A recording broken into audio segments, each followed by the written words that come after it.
Back at you here again. Part two in the series here that I wanted to do today. So we're going to be looking here at the AFC. Ooh, look at everything timed out here on me. We're going to be looking at the AFC North in this video. And I'm going to be a little bit controversial with the very first team and maybe with a couple teams on this video. But it's all about this, right? Let's do this. Yeah. Get the video right. Okay, whatever. That's what you want. You want some of this, right? You want a championship, and so that's what we're going to be talking about here. Players to get, and players with upside, downside, and where they fit, right? So we're going to start off. We're going to just jump right into this video. J&J Dynasty. Like, click, and subscribe. I always forget to say that. I never say that. Okay, combination of those two sentences. So let's go with it. To start off, number one team, Cincinnati, Pittsburgh, Cleveland, and Baltimore in this video. So the question mark on this one and everybody's little darling team is the Bengals. So we'll start off with them because alphabetically they're first. Not to say that they're going to be first in the division, but they probably will be. So let's go with this. Everybody loves Joe Burrow. I love Joe Burrow. I was trying to get as many shares of him last year. Everybody was talking about Herbert. I thought, and I still think that Joe Burrow is going to be a better quarterback long-term than Herbert. I love Herbert also, but I do like Joe better. Number one pick, whole 9 yards. With that being said, there's a lot of players to love on this team, right? A lot of fantasy players, a lot of fantasy value, lots to like and dislike. Let's kind of start from the bottom and work up in a couple different ways. Joe Burrow, go get him, take him. I think he's going to be a top 5 quarterback for years to come. Once a couple of the last remaining old quarterbacks leave, Rodgers, Brady, it's going to be Burrow, maybe Herbert, but Burrow, Mahomes, Allen, right? Those are some of the best quarterbacks that I see out there that are going to be there. I mean, Herbert probably also. There's going to be another, mid-level guys, Mac Jones, going to be like Cousins and Matt Ryan and those kind of guys.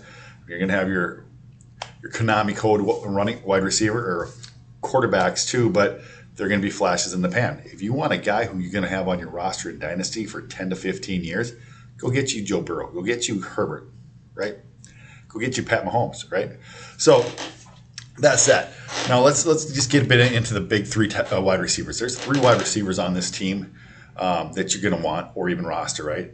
It's Chase, it's Higgins, and it's Boyd. Boyd is getting a lot of love in fantasy circles right now, thinking that everybody's overlooking him and they're not picking him and get him. I do like Boyd, but again, my range is 170 points. Boyd last year had 184 points. Boyd did not miss a game. Boyd had some productive games, but I really got frustrated with him in my leagues because I would start him, and when I'd pull him out, then he would go off. So those are the kind of guys I don't like. And so I wasn't getting the value of him. So I was getting 8-9 points a game from him. So he wasn't even a guy who I could put in. Now, if I'm struggling for wide receivers and I'm trying to add depth as a 5th or 6th wide receiver, love him, right?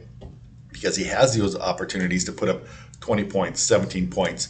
Not a problem. And Burrow does look for him down by the goal line. But he's not the guy I want. Now, Lamar Chase. Everybody knows the college situation with him and Burrow, the connection that they got, the big play output, 300 points, right? Love me Chase. Tried to draft him in every league I could get last year. Tried to trade for him.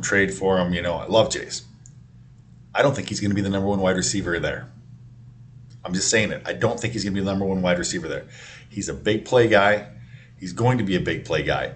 I think that he's going to catch more touchdowns and big plays than Higgins, but I think Higgins is going to be the PPR monster. If you want a solid and standard 17, 18 points, Higgins is the guy you want. If you want to go up and down with Chase, I mean, I'm looking at his line right here. 20, 13, 22, 13, 27, 13, 34, 13, 9, 13, 6, 10, 25, 1, 19, 55. He's got the big games and he's got the bust. But if I look at Higgins, it's, 13, 14, 12, 20, 17, 13. I mean, it's a little bit more steady. So, and that was him with dealing with some injuries and things like that. So he is going to be more the PPR guy. And Chase is going to be the big play and the touchdown guy. And I do think that Chase is going to have a little bit of coming back to the mean, so to speak. So I do think that Higgins is going to catch more touchdowns. Higgins is going to be hopefully healthy all year. And so, I mean, I'm looking for 280 points from Higgins and 280 points roughly from Chase. And people are not giving Higgins that value, so to speak. So I do think that overall Higgins is going to wind up having a better year. Now, may not be totally that way. They may be very comparable in points by the end of the year. But if you think Higgins and Chase are equal by the end of the year, I think Higgins has a better year than Chase. Just by where they think that they're valued, right? Or the value you have on them, even though Higgins has a very high value. So that's kind of the wide receiver position. Hayden Hurst at tight end. I just did the video for the Jets. CJ had some good games, had a couple big touchdowns, but that's the offense. That's not CJ, right? Hayden Hurst is going to have some opportunities, right? And he's going to have time, but he's not going to be consistent enough. I mean, tight end 15, tight end 20 for Hurst. I was selling him for 4th round picks to get him off my roster so I could make draft picks. That's my value on him. So that's kind of that. Now we can also get into the running backs aspect of this team. Joe Mixon, fabulous year last year. He finally had the year that everybody thought that he could have. The question is he going to have it again? Can he do it again? Can he stay healthy again? Can he be a big part of this offense? And on their team, they've got Samaj P.U. Run. He's not going to be the backup. You're going to be looking at Chris Evans as the backup, in my opinion. So I've been gobbling up shares of Chris Evans. I had at the end of last year. I was doing it already. Sounds like an OTAs that Chris Evans is passing him, and then I literally am expecting Mixon to miss 4 games or something like that. So having Chris Evans, that's going to be four starts for me. That's how I view it in this offense. Right? So if you can get Chris Evans, a 3rd round pick, that's what I'm doing. So that's kind of how it is. I mean, I had a real tough time moving Boyd in a couple of leagues, even though I like Boyd. I've liked Boyd for a long time. Yeah. So that's pretty much my breakdown on, let's see here, Cincinnati. So let's get back up here. Let's go to the next team. And the next team is going to be terrible and controversial, and I don't like almost everybody on this roster. Where the heck are you, Mr. Mouse? There we go. Let's scroll up and let's get to Pittsburgh. Because they're next. Why is Pittsburgh on there? Cleveland should have been Baltimore, Cincinnati, NFL. Why you do that? Or is that that's not how they finished last year? Why would it be that way? Oh no, it is how they finished last year. Yeah. All right, so we're at Pittsburgh then, I guess. I thought these were all alphabetical, but these are last year's results. So, all right, let's go. So obviously the big elephant in the room is, well, okay, there's 2 ways to start with Pittsburgh: quarterback or quarterback or running back, right? One is absolutely the other one is you have no clue. Let's start and work. We'll start with Najee, right? You want Najee. You want Najee if you're in Dynasty. You want to use him this year, then you want to get rid of him because he's going to be top 5 value again. Use him this year, get rid of him before he's used up, and he's going to get used up quickly. So I know he didn't have a lot of carries in college, but he takes a lot of hits. He's not super efficient. He is Robinson, Jacksonville. I can never remember his name, but you get or Davis, in Carolina 2 years ago. You get all the touches, all the carries. You're going to score points. He's not efficient. So if you want a big time back, you want to trade him for one, is what you want to do before his usage, like what's happening with Henry with all the hits and stuff that he's taken. People have been calling for it for 2 or 3 years. I mean, Najee's done it 1 year. If he can get through this year, you want to start fading him, right? Because he's going to start coming down with the injuries, even though he's fairly young. But he really isn't, because he was at Alabama for so long and he couldn't break through at Alabama. So he's not super efficient. He's not a guy you want to hang your hat on the long term. But for another year, you probably could do that and get away with it, and then sell high. That's what it is. So now we get into, let's go to tight end. Freiermuth, yeah, he's good. Is he going to be as good as he was without Worthlessberger? That's my favorite name for him, Worthlessberger, because he was terrible when he came into the league, even though he won Super Bowls. They won Super Bowls despite Worthlessberger, and that's why I gave him the name, and so I still call him that, even though he's going to go to the Hall of Fame. Don't like that. So at any rate, let's get into this. So that's kind of what you need to know about the tight end and the running back position. If you notice, I'm not talking about kickers typically or defenses unless there's something exceptional about them.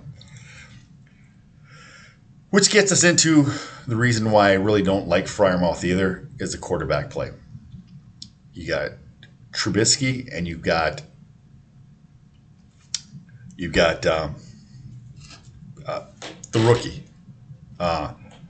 So don't like either one of them. Don't like anybody in the offense. I mean, you have Claypool, you've got Pickens, you've got Johnson. Johnson can't catch the ball. Never could.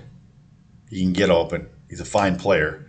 But if you don't have somebody targeting him 12 or 13 times a game so he can catch 8 or 9 balls, what's going to happen when he's only targeted 7 or 8 times? He's going to catch 3 or 4 balls. Is he going to be able to be a top 30 receiver doing that? Probably not. I mean, it may work out for him that everybody else is so terrible, Claypool and Pickett and Pickens. Pickens is Claypool 2.0 to me. They to me, they're the exact same guy. A lot of talent, not a lot of that. I may be wrong on that. I mean, I didn't see. I watched a ton of Georgia games the last 2 years because I was watching big James Cook fan. So I was watching their games, and they kept talking about Pickens. I never saw it. I never saw what they were talking about. Yeah, he would make some big plays here and there, but he wasn't consistent. He was just, to me, was an athlete out there and out being more athletic basically than everybody else. So in the NFL, that's not going to happen for him. He's going to have to run the routes. He's going to have to run the time. He's going to have to run the right routes. So I'm not high on Pickens. I'm not high on Claypool. I'm not high on Johnson. They got rid of some of the other garbage to Dallas and some other places that they had on their roster for wide receivers. So, I mean, really, that's about the size of it. I mean, you look at the entire Pittsburgh roster. I want Najee this year and nobody else, and I want to get rid of Najee at the end of this year. If I'm in a productive struggle mode, sell him halfway through the year, get a couple first-round picks, or sell him after the year. If you got him last year and he was going to be your cornerstone, get rid of him after the year or during the year. Get 2 or 3 first-round picks. Get a first-round pick and a good player. Especially if it's going to be a later first-round pick, because a lot of times you're not going to be able to sell him to a bad team. So that's what you want to do. So that's what we have then for Pittsburgh. And Cleveland. Cleveland is I should just call this the haves and the have-nots, because, I mean, Cincinnati looks like the darling of the leagues, of the NFL, and the rest of the teams in this division are just, oh my word. Okay, so let's go back. Let's go to Cleveland now here. Cleveland. Well, we were starting with Cleveland. We got to start with who? Deshaun Watson. What's going to happen with him? Nobody knows. Listening to the pundits and stuff like that, listening to what's supposed to be with the personal conduct policy, by no means am I condoning what Deshaun Watson did or has done or is alleged to do. I mean, these people are doing their jobs. There's no reason you should be acting that way. But the other question is how many masseuses get that kind of treatment on a daily basis?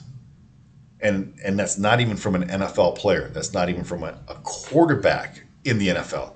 Those guys are so entitled and so everything that they don't even think that this stuff is even wrong, right? Because they think that everybody is supposed to want to be around them, and it's their privilege to do that, which is not the right way to think about it. But my problem and my issue with the whole issue is he did wrong and he should be punished, but he's already served a year. He has served a year. Kraft, Daniel Snyder, Jerry Jones. According to the personal conduct policy, they're supposed to be held to a higher standard than the players, right? They weren't suspended, but now you want to suspend Watson for a second year? How does that make sense? No criminal charges were ever brought to him. How does that make sense? Leave comments below. Tell me how that makes sense. Once again, I'm not going to say what he did. I'm not going to condone it because I would never personally do something like that. I don't think that anybody should do that. You shouldn't be that way in any workplace or anything like that. But, I mean, there is a quote-unquote stigma about massages, happy endings, that kind of thing, right? So to say that, to think or to say that that stuff never happens, and then my question is how many of these masseuses went back for second, third, and fourth appointments with him? I mean, granted, he had a bunch of women, and women got away from him. There's no two ways about it. So I'm definitely not saying he did not do anything wrong. He was definitely in the wrong. But the question marks, in my head is there's how shit should be and how shit is, right? So that's what it is. And then that's what my question is for this whole situation with Watson. Now, this is prior to whatever comes out. I've been hearing anything from nothing to a year or indefinite suspension, and after a year, maybe getting reinstated. So who knows what's going to happen, but that's just my 2 cents on the whole thing. A whole lot of wrongdoing all the way around on that one, except for the women. And I guess part of me has an issue with a couple of the women. They didn't want to be in it, and then they hear that Watson was trying to settle for $100,000, so 4 of them come back out of the woodwork to get the $100,000. Well, at least 2 of them did, because 2 more cases were settled when they just settled the group, and there's 4 outstanding cases. So to me, that was 2 women want more money, 2 women came out and settled. So I don't know. Maybe I'm wrong on that, but that's just kind of how it looks to me. So with that being said, Cleveland looks like a mess, right? Who's their quarterback? Jacoby? Jacoby's a decent placeholder kind of deal, but he's going to be able to run that offense the way it was supposed to be run, or even how Baker Mayfield could have run it. And Baker Mayfield isn't a good quarterback to start with. So off my soapbox, let's get going on the rest of the video.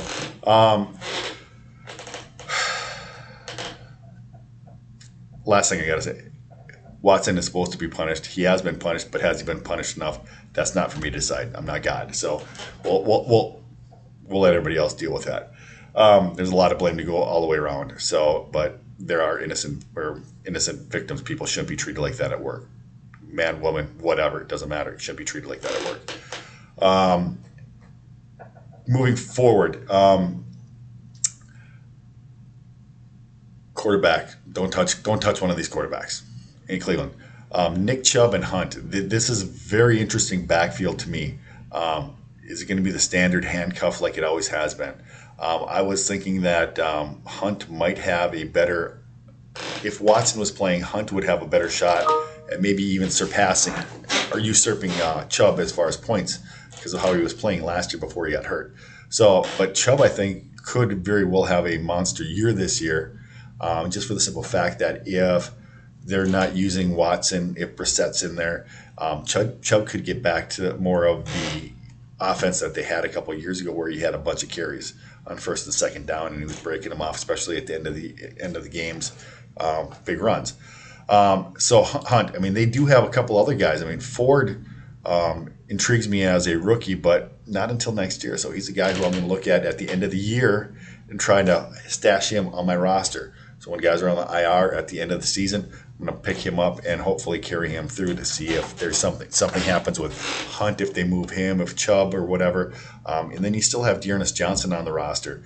There was a lot of talk earlier that Hunt was going to get moved and Dearness Johnson could be the primary backup to Chubb, just for salary cap reasons. So, but now they moved Baker Mayfield, so maybe they don't have to do that with the salary cap. But basically, there's not a lot there as far as to know about the running back situation.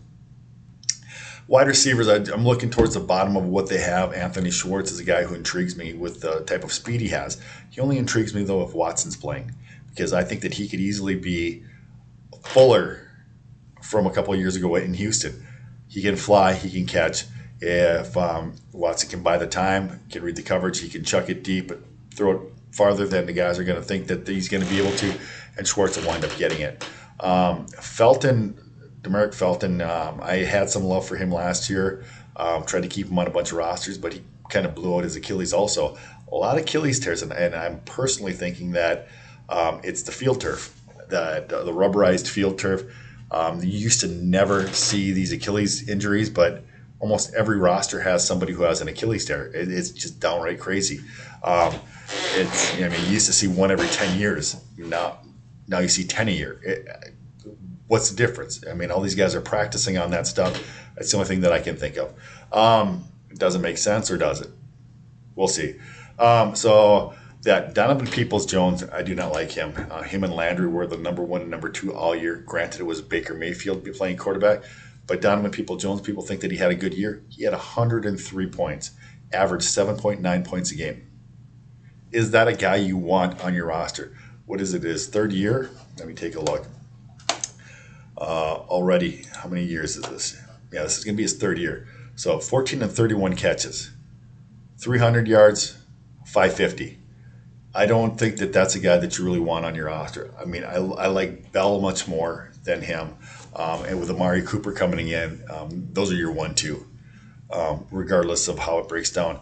I almost have a feeling that if Jacoby plays most of the season or all of it, that Bell might wind up being the number 1 wide receiver here.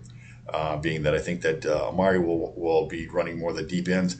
If Bell is running the slot and shorter possession type routes, maybe more similar to Cooper Kupp, I think that he could have a lot more catches, maybe not more yards necessarily, but out PPR him, and because Bell is a big target also, he could wind up getting some love down by the goal line too. So that's kind of what I look for on their roster. I mean, they've got a whole mess of stuff happening with their quarterback. Kind of went through it, and that's what that is. The only part left on their roster is Harrison Bryant and David Njoku. And Bryant is a fine prospect. My problem with both of them is that Watson has never been a guy who's elevated a tight end. So whichever guy's there, they're not going to throw to the tight ends a ton. David Njoku just flat out can't catch. He's a physical specimen. They paid him a lot of money, but he is limited because he cannot catch, right? So that makes it difficult. I do not like David Njoku. I had him on several of my teams last year. He's disappointed me for basically 3 years. 104 points last year. He missed 1 game. 104 points, missed 1 game. 6.9 points. You can stream tight ends and do better than that, I think. So to me, there's no reason to even have David Njoku on your roster. And I don't see it getting better in the future.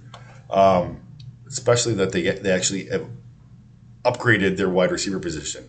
Cooper's an upgrade from Odell Beckham. Bell's an upgrade from Landry. Even if you have everybody else the same. So just that aspect, you're in a better position. So I was thinking about keeping Schwartz in a couple leagues. Wound up cutting him. I'm glad I did with all the nonsense with Watson still happening. So that's what that is. So we only have one more team left for this video, and then I can be done talking about all this stuff. So we have Baltimore left. And again, quarterback issues. That's why this is a dumpster heap of a video for the teams, especially. Oh, my word. So let's do this. Lamar Jackson. We'll start off with Lamar. What's going on with Lamar? He doesn't want a long-term contract. Is he being dumb or is he being smart? I haven't looked into whether the when the CBA we get the new CBA or what the numbers are. He could be smart by saying that he wants to play 1 year on the franchise and then after that sign a multi-year deal, so that way he can start off at a higher level. I mean, every year, the contracts jump each other, right? So if he goes through one year, then he's going to have all the leverage to sign. So if he does a 6 or 7 year deal at $50 million, say in 2 years, do you want that, or do you want a 5-year deal now at 35 or 40 million? So is he smart or is he not smart? His play better pick up, because if he's going to be a quarterback that's worth that much, he's got to learn to throw the ball too. I say he's the best halfback in the NFL right now. Best halfback option, I guess I should call him, right? So, I mean, I don't like Lamar. Yeah, I had him in a couple leagues. I wound up trading him. Traded him a little bit too early. That's my fault. I mean, now everybody's putting him back in the top 5. When I traded him, they were talking about him at 10 or 11, and nobody wanted him. I should have waited. I wound up getting a guy who I really like in his future, which is Trey Lance, who I think is basically could be a cross between Jackson and Watson. The throwing ability of Watson and basically the running ability and the size of Jackson almost. So I think that's what Trey Lance could be. So I swung with Trey Lance, and we'll see what happens with him. So that's it. I was in a league, and we'll see if that comes to fruition or not. You got to have a chip here. Something's going on with my mouth. Bad taste with this video. Oh, that's apropos. Salt and vinegar too. Reducing my mouth, getting rid of the taste, right? Yeah. All right, now we got one of the best tight ends in the league with Mark Andrews, right? Obviously love him. I think he's going to have a regression to the mean. He had 284 points last year, so I don't think that he's going to be that solid. I definitely think that Bateman's going to eat into his catch rate, his timeshare, his usage, right? Bateman's going to pick up most of Hollywood Brown's stuff. Everybody is talking about Devin Duvernay again. Don't believe the hype. If there is going to be a second wide receiver on this team, go out and get yourself some Tylan Wallace. I think it was Oklahoma State. He put up phenomenal numbers. He's fast enough. He's a bigger receiver, height-wise. So my money's on him as a backup receiver, and he's one of my deep stashes that I'm keeping an eye on and have him on a couple rosters at the bottom of my roster. I mean, James Proche, some of these guys, they're just not good. They wound up Baltimore's running backs. Now that's a nightmare. So, wow, JK, Gus. Doesn't sound like JK is going to be ready for the start of the season. It sounds like Gus might. But they all wound up signing Mike Davis, right? Just for that. Why can't I come up with the word? Effect. Just for that. That may happen, right? So they've signed Mike Davis for the first couple of weeks to make sure that J.K. Dobbins can come back healthy and make sure Gus Edwards is going to be healthy and that they're going to be able to carry the load. So that's what Mike Davis might be an early year guy that you could have on your roster for next to nothing. Maybe dump him for a 3rd or 4th round pick by week 2 or 3. Use him and lose him, right? So that's a guy there. I think who they got? They got the rookie. I think they got Birdie. A lot of people are talking about him, but there is a whole lot ahead of him for him to even see the field. Even with the injuries. So, and I know that Baltimore likes to use a lot of quarterbacks or running backs, but he's a guy that at the end of the year again, I might take a stash and try and pick him up off of waivers for free. Jam-pack my IR list and pick him up and have him sitting on the end of my bench. But other than that, probably not going to.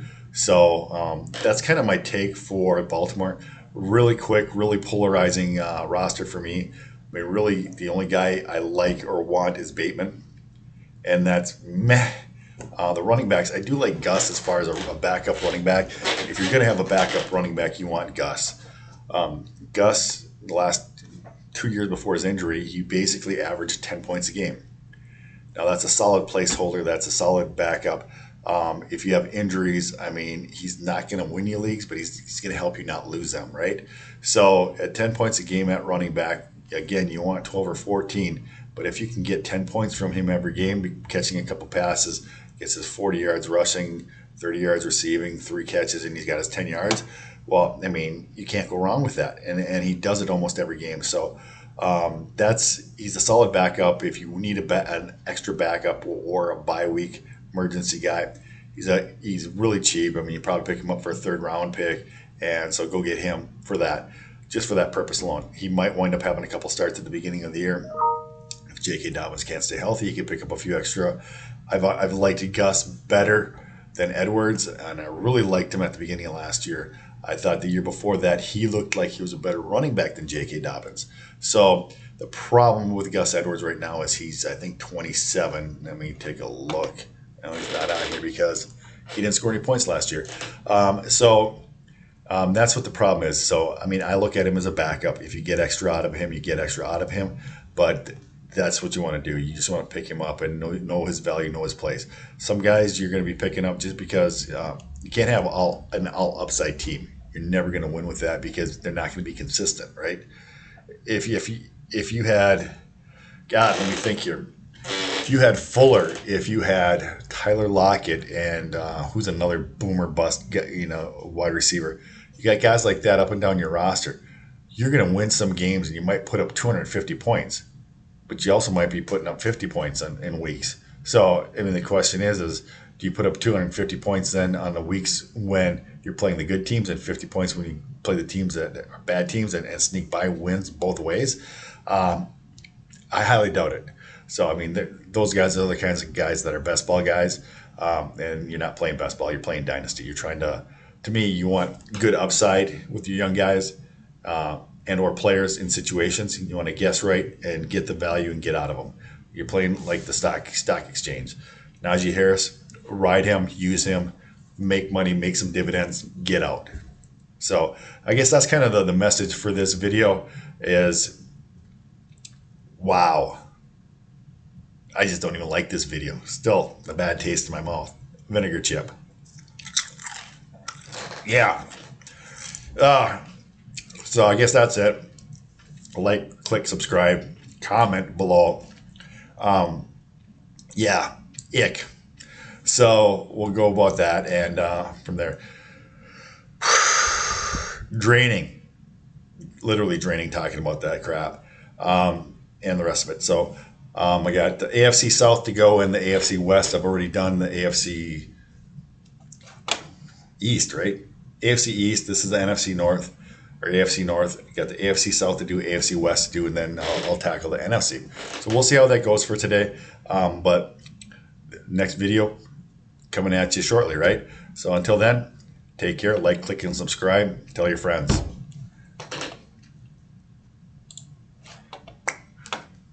Where are you? Oh, how about grab the right mouse? Now we got to do it. Be stupid. Wonder if that'll be a thumbnail. We'll see. All right. The stupidity. Having asthma issues, so fun times.